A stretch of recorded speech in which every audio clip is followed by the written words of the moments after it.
I think entrepreneurs are just the best problem solvers, but I think it's a very different angle when it's about you versus other. Welcome to the Measure Success podcast, where we feature top leaders on how they measure success in their business and life. Now, let's learn from their experiences.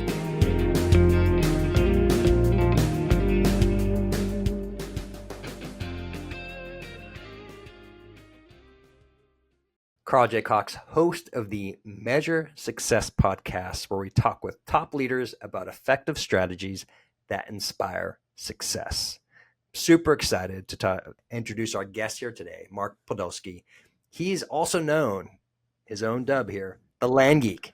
And he has a great story that he's going to talk about today. We're going to go through that, talk about his challenges, why in the heck he got into this business to begin with, why you might consider getting into it. And I just want to let you know, folks, I'm not even a big real estate guy, but Mark's concepts in here were super interesting. But I also think you're going to love his entrepreneurial stories that he has behind this as well.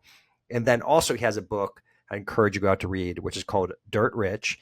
And I was supposed to have it here signed by Mark. And then somehow I got Seth Godin's book, which Seth is a great guy. I've never had on my podcast. Seth, well, you're welcome to come on the Measure Success podcast anytime if you like, but called the Dip, but that's not your book. So we don't get to show that, but you can, Mark, why don't you pull it up for those who are listening, watching. You see the book here. All the best things come from my mistakes. So there you go. So there we go. We even got to pull in Seth Godin in there, just name drop accidentally, but it was actually literally happened because I literally opened it up right when we landed. Hey, I think I have your book, and it's Seth, and it's like I don't think Seth on today, but anyways, Mark, I digress. I want to go big. When did you're like, oh my gosh, my life is upside down. I need to change what I'm doing. So I think my life's been, I think the awareness of my life being upside down happened in 2010. I think, I think that's the whole from being a baby all the way to 2010 was leading up to that moment because I was drinking from the cultural Kool-Aid of conventional success.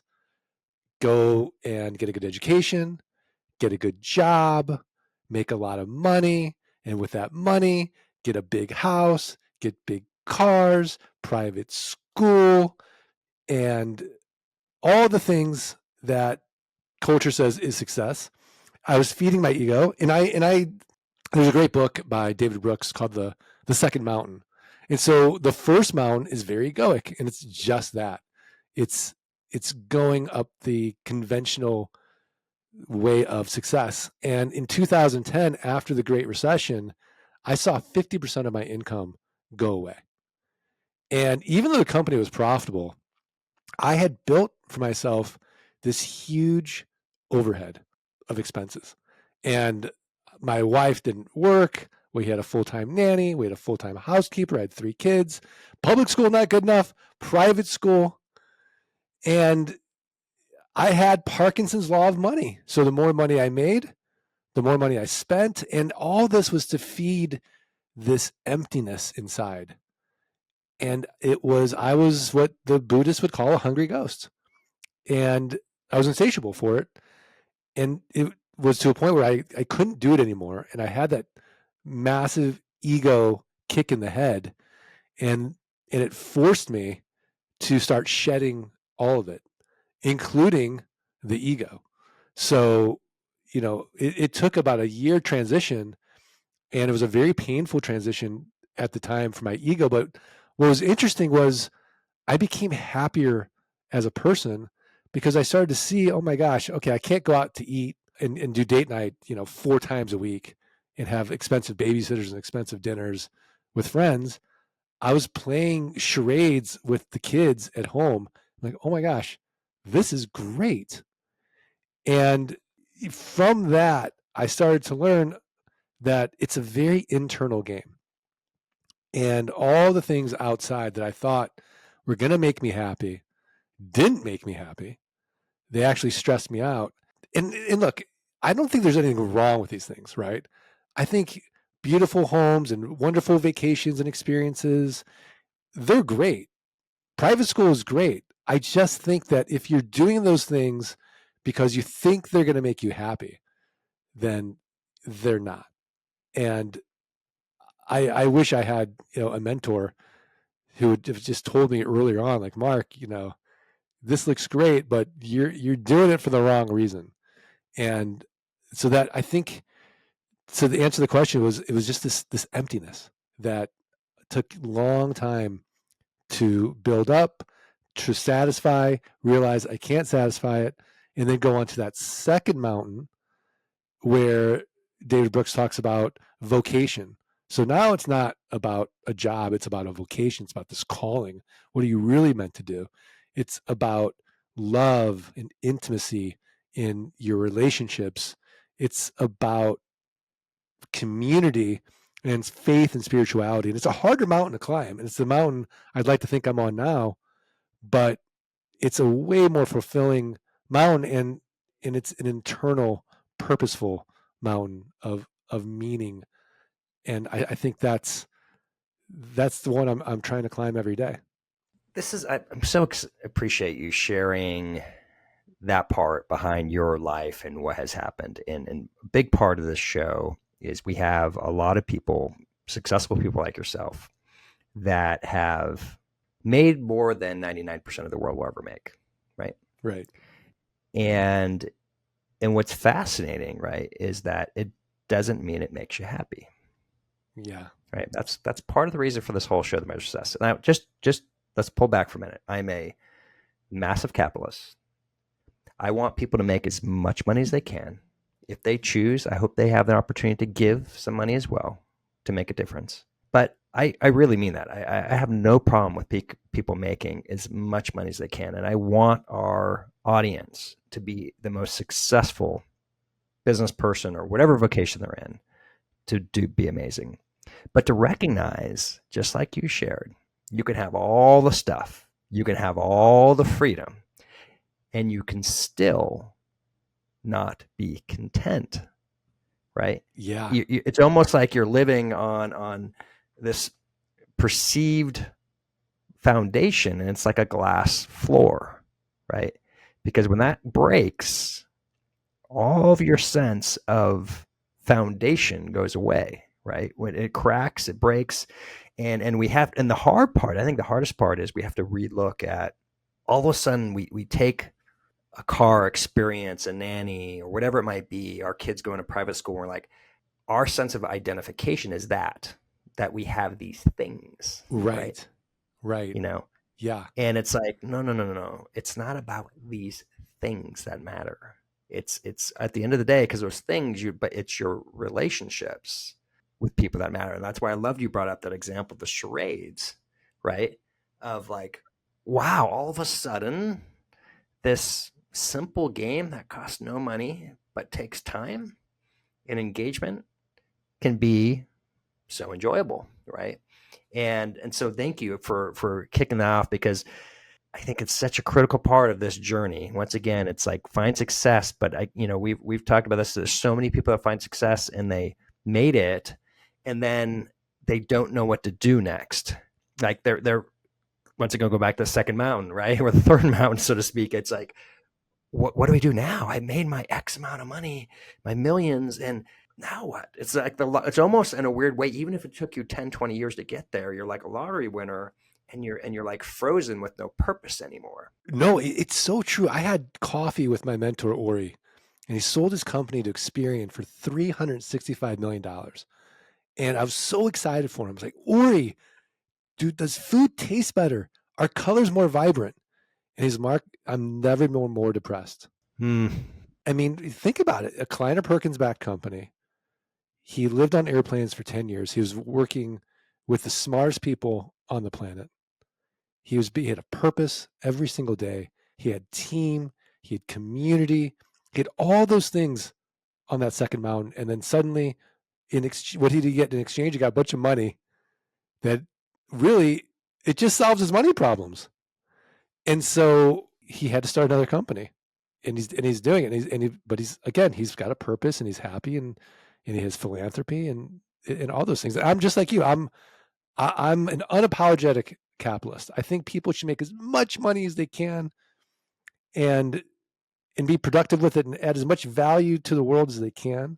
I think entrepreneurs are just the best problem solvers, but I think it's a very different angle when it's about you versus other. That I love that. I love it how you said that, because it is different all of a sudden when it's quote unquote me.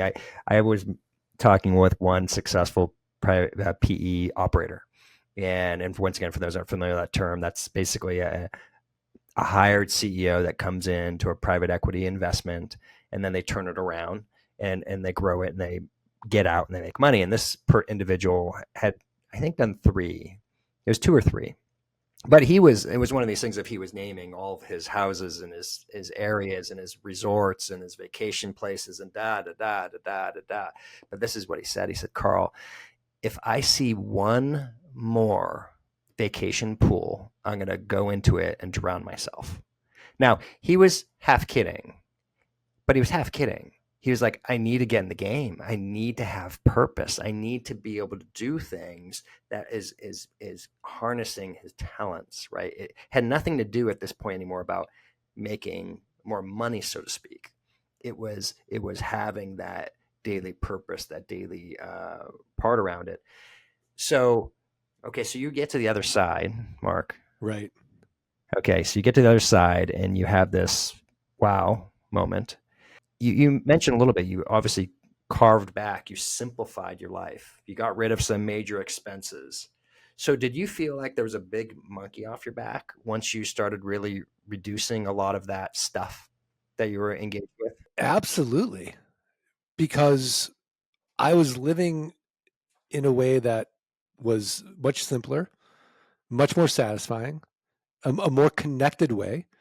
I didn't feel the pressure that I had to earn, which it's a very different feeling when you're creating value in the world, and it has to be for you, and has to be for your family, for things that really aren't that important. They're nice, but they're not important.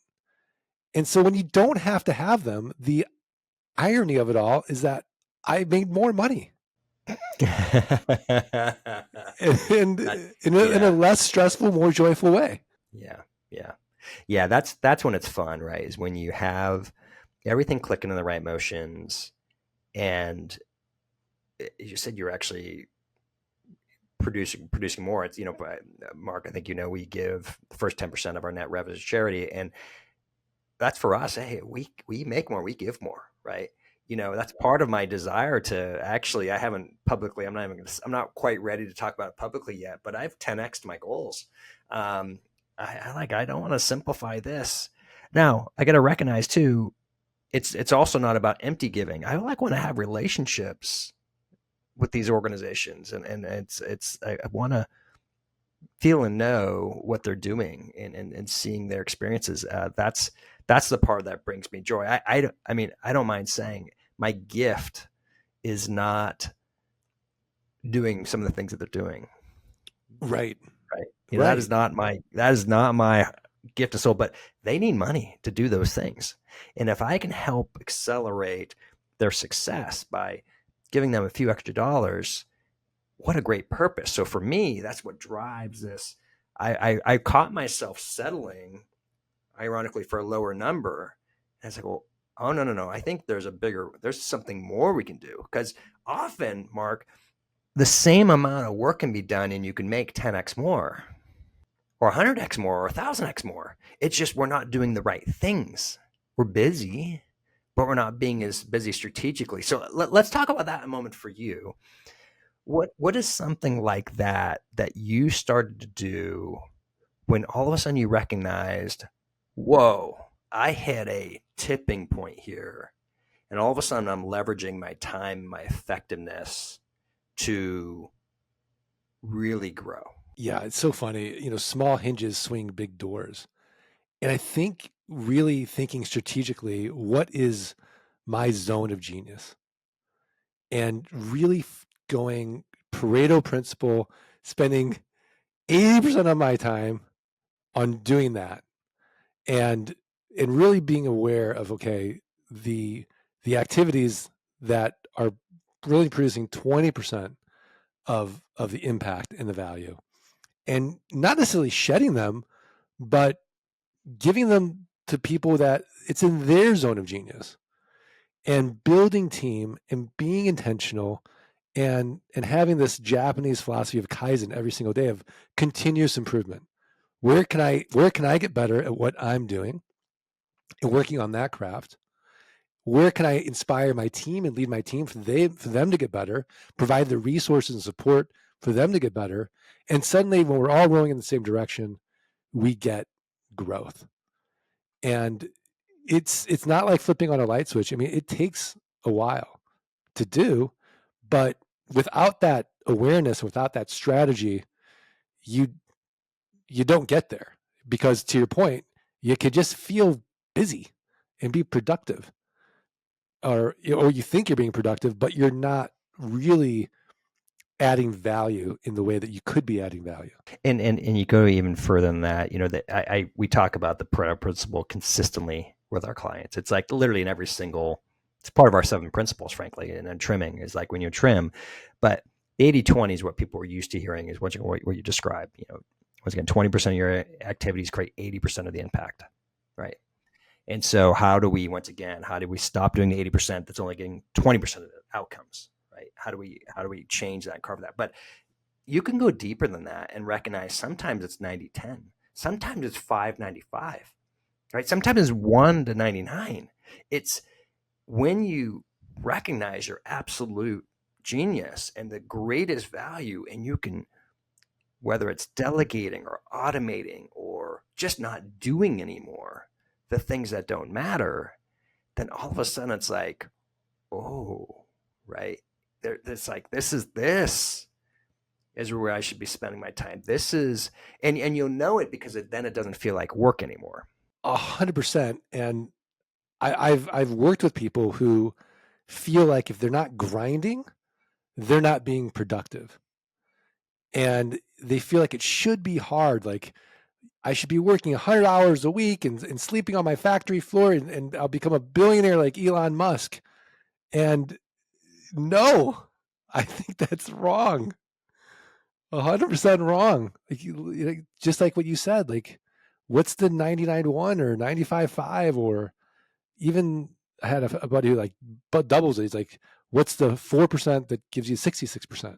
It's hard for some people. They grow up this work ethic that if I'm not working, grinding every single moment, I'm not going to be productive. I actually think you're less productive.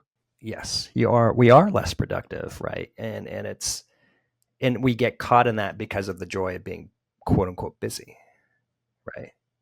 And just full disclosure, not throwing rocks at a glass house. I'm one of these people that like to do things, and I do like to be busy. I'm never going to retire. I like to work, but I'm fully aware I got about 2 to 4 really productive hours in me every day. The rest of the time, I should just be doing self-care and sharpening the saw. Wow. Yeah. That's it. Because after that, I'm not going to be that effective. And if I'm not going to be that effective, I might as well just go do a cold plunge and infrared sauna and enjoy my life. And call a friend or see a friend and really deepen those relationships, because, like we talked about in the beginning of the podcast, at the end of it all, we're really going to ask ourselves 2 questions. Did I love, and was I loved? And that's it. And then it's lights out. And in between that, if all we were doing was working, we were sacrificing for some thing that may or may not happen, it can feel like lost time. Now, Mark, it would be, this has been awesome. This has been such a fun conversation. I do want to make sure to give you an opportunity because people are like, who the heck is this Mark guy? And you mentioned this Land Geek one time. I do want to give you an opportunity to share what you do and why it's different than most typical real estate. So if you don't mind, why don't you share the kind of the 30,000 foot level of what you do, and then how do you help others consider doing it themselves? Yeah. So my whole mission in life is to help people from all along the economic spectrum. If you have no money, I give you free information. If you're an accredited investor, we'll do it for you. I just have two simple goals. I want to help people solve their money problems and their time problems by creating enough passive income where it exceeds their fixed expenses and they're working because they want to, not because they have to. And the way that I solve that problem is by teaching them how to buy raw land, pennies on the dollar, flipping it, and then owner financing it for passive income. So I know that was a lot. So Carl, I could use you as a case study, if you will. So Carl, you're in Oregon, right? Yep. Okay, so let's assume that you own 5 acres of raw land where I live in Arizona, and you owe $200 in back taxes. So you're advertising two important things. Number one, you have no emotional attachment to that raw land. You're in Oregon, the property's in Arizona. And number two, you're distressed financially in some weird way because when you don't pay for your property taxes, you don't value it in the same way. And as a result, the county treasurer keeps sending you notices saying, Carl, if you don't pay your taxes, you're going to lose that property to a tax deed or a tax lien investor. So all I'm going to do is look at the comparable sales on your 5 acre parcel for the last 12 to 18 months. I'm going to take the lowest comparable sale. Let's just say it's $10,000. And then I'll divide by 4. And that's going to get me what Warren Buffett would call a 300% margin of safety. So I'll send you an actual offer of $2,500. Now you accept it. Why? Because for you, $2,500 is better than nothing. In reality, 3 to 5% of people will accept my quote unquote top dollar offer. But you accept it. And now that you've accepted, I have to go through due diligence or in-depth research. I have to confirm you still own the property. I have to make sure that back taxes are only $200. I have to make sure there's been no breaks in the chain of title, no liens or encumbrances. And so I have this property checklist. I outsource it to my team in Jamaica. It costs about $11. Now, if I was investing more than $5,000, I'd just close traditionally through a title company. But this is only $2,500. So they're connected to an American title company. We'll assume everything checks out. I send you a check for $2,300. I send the treasurer a check for $200. I own it free and clear. And now, after all that, I'm going to sell it in 30 days or less. I'm going to make it cash flow like a rental home. So, Carl, I have a built-in best buyer. Do you know who it is? Who is it? It's the neighbors. The neighbors. So I'm going to send out neighbor letters saying, here's your opportunity. Protect your privacy. Protect your views. Know your neighbor. So oftentimes the neighbors will buy. If they pass, I'll go to my buyers list. The buyers list passes. I'll go to a website you may have heard of. It's called Craigslist. It's the 15th most trafficked website in the United States. I'll go to Still is. Still is. Yeah. Wow. I'll go to another one that you may have heard of called Meta or Facebook buy sell groups in the marketplace. And then I'll go to the lands. Landmoto.com, land.com, landsofamerica.com, landandfarm.com, landcentury.com, landflip.com, landhub.com. These are platforms where people buy and sell raw land. But the secret is in the pricing. So all I'm going to ask for is a $2,500 down payment for my buyer to control that 5 acre parcel. And then I'll just make it a car payment, say $297 a month at 9% interest for the next 72 months. So it's a one-time sale. I get my money back out on the down payment. I could go 6 to 10 months out. And then I'm getting $297 a month at 9% interest for the next 72 months. Carl, no renters, no rehabs, no renovations, no rodents, and I'm dealing with no tenants. I'm exempt from Dodd-Frank, RESPA, and the SAFE Act, all this onerous real estate legislation. So then it's a simple game. Can I create enough land notes to the point where the passive income exceeds my fixed expenses, and then I'm working because I want to, not because I have to? That was so well done, by the way. You must have said this a couple times before. I've said it a few times. Yeah, absolutely. But never to it as a intelligent of a listener audience is 40 strategy. So I have a feeling that they're going to be like, okay, where's the investment banker? Can we talk to them? Where's our private equity person? But this is a very simple model. No, but it is, but it isn't. It's so that's probably the skeptical listener right now is calling BS and saying, Mark, this doesn't happen. There's too much information out there. There's no way you're getting these cheap things. But how long have you been doing this now? So I've been doing this full time since 2001. And yeah, and I used to be an investment banker working with private equity groups. So that's how I got into it. And I remember back in 2001 thinking, oh, once this market will become more efficient, there's going to be more competition. You're looking at a 30% gross margin business. To this day, we're still averaging 300 to 1,000% margins in this very inefficient market. So I'm super curious, and why is it so inefficient? What is driving that inefficiency behind on this? Because there's just not many sales of raw land, of rural raw land, like there are homes. You can't go to Zillow and put in the northwest quarter, the southwest quarter of, this property, and out spits 100 different listings, and you get the comparable sales are all over the place. What's so great about the niche, and what's so terrible about the niche is you don't really know, and it's what a buyer and a seller truly agree to. So you need to have some anchor. That's why I take the lowest comparable sale and work from there. And I've been doing it, gosh, it's a long time now, over 6,000 transactions, and technology has gotten better, and the model has improved with virtual assistants and software, but it's still really inefficient. Interest rates. How has that impacted what you're doing recently? The recent climate interest rates today. Well, as interest rates go up and inflation goes up, the value of the land continues to increase. So we actually benefit from it because we don't use leverage.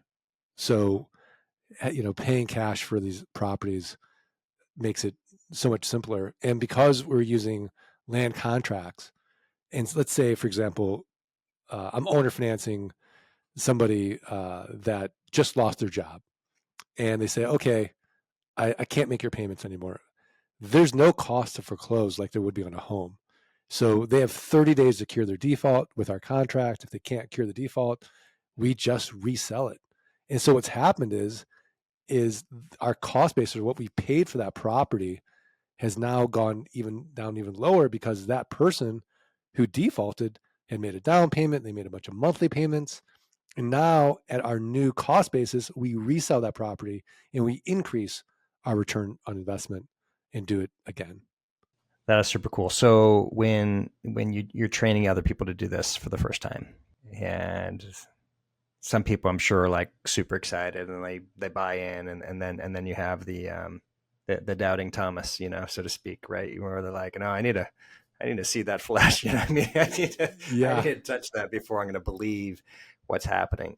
What is the most surprising thing that happens with your client, with your clients or people you're educating on this process?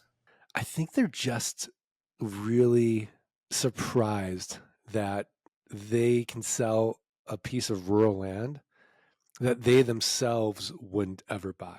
And I always say there's a pig for every barn, and there is. So, we sell desert land, and we sell land that is, quite frankly, I would consider ugly. I mean, I've sold land that looked like Chernobyl. I thought, well, no one's going to buy this, and people do. And so if you buy any asset 25, 30 cents on the dollar, there's someone else on the other end of that deal. And so I always make the analogy, I can't tell you the last time I ate McDonald's, but billions of people love it. It's just not for me. And so there's a lust for land in this country. And so I think that training people not to be a land snob and to take this asset and flip it and make it productive for somebody get that person paying property taxes to their county, and that value chain is surprising for a lot of people. And it's great. So how do you measure success in your business today? How I measure success in my business is, well, I have several businesses. So I think just for my land business, and we measure success by, can we buy and sell a piece of property a day is the goal.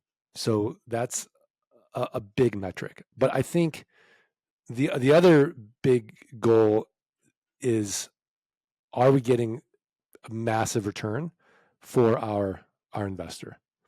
And are we beating every other investment out there? And from a risk reward ratio, because we don't have any debt, and I'm always thinking, well, if everything's going to change, what's not going to change? Like the Jeff Bezos question. I don't think what's not going to change is that I think people always want a good deal and they'll always want a real asset. And as long as that remains true, I think we are in the right niche, and we can be quote unquote successful and really provide value. Like that. Okay, so now, like one of the questions I like to ask regularly is, I'm really curious, especially on our discussion we had, is what are a few habits that you found that you consistently, because you once again you're a high achiever, even though once again you developed a new lifestyle and you've been able to do that through different learning. But what habits are you doing today to make sure you're staying consistent in what you found that you're going to have your maximum productivity, but also your maximum amount of joy? Yeah. So there's that great Naval saying, I think he said it, a fit body, a calm mind, a house full of love. So how do I get those things? So I wake up every morning and I journal. After I journal, I do breath work. And after I do my breath work, I meditate. After I meditate, I work out. And after I work out, I read. And after I read, I connect. And either with, a loved one or a friend, or ideally both, maybe, a Carl J. Cox on a podcast. I know I'm having a podcast. And I mean, think how lucky we are to be able to do this. I mean, I was at an event last night, and it was really hard to have any type of meaningful conversation with people. And that's what I think is so special about the podcast format, is we can just go and have a meaningful connecting conversation. So those things to me are the basis of the fundamental, just, okay, here's my habits. I know if I do these things, I'm going to have a good day, and that's going to lead me off to a more productive day, and then go to work. So now, how are you measuring success in your personal life? I have a really simple metric, and that is, am I better today than I was yesterday? And just, can I be like a duck? Can I be calm in any moment, but, furiously working and striving below? So that for me is success, and really just being completely aware of what's the most important thing in life. For me, it's serenity and being serene in every moment. We talk about this. Finish this sentence. What's the most important thing in life? Your loved ones, who you're connected with. Yeah. I mean, loved ones, people say family, loved ones, health, people would say. And then I had a buddy say serenity. I said, serenity, say more. He's like, well, your loved ones can make you crazy. You can lose your health. And I started thinking about, yeah, you're right. And so I think having that peace of mind in every moment, no matter what's happening, because there's so much we can't control, you can be joyful in the storms of life. Yeah, that's well said. I'm looking over here at one of my pictures I have. It's one of the famous pictures of a man who's right in front of a lighthouse, and it's big wave that's crashing over it, and he's in this, like, it's protecting him, right? But despite all of the pressure going in, and he's gonna pop back into that lighthouse and be safe. But it's having that peace, right? Having that peace of, exactly, where are the storm, we're gonna be we're going to be able to get through it, right? We're going to be able to have the confidence and to get to the other side, regardless, right, of the external stimuli and challenges. Mark, I know you named a couple books. One book, big game changer for you that you recommend for the audience? Well, I would say these two books combined can be a huge game changer. And it's The One Thing by Gary Keller combined with The 12-Week Year by Brian Moran. I think those two books combined can really move the needle. And then if you're a Second Mountain person, The Second Mountain by David Brooks is great. And I just think, reading is just such a joy. I have to be reading, something every day. I love it. I love what you did there.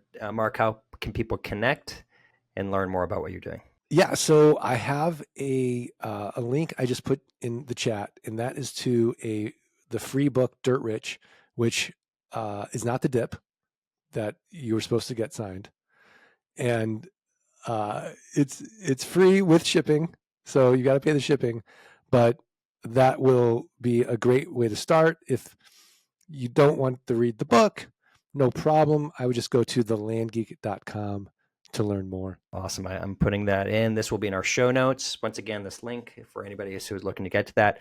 Mark, thank you so much for being a guest on the Measure Success podcast today.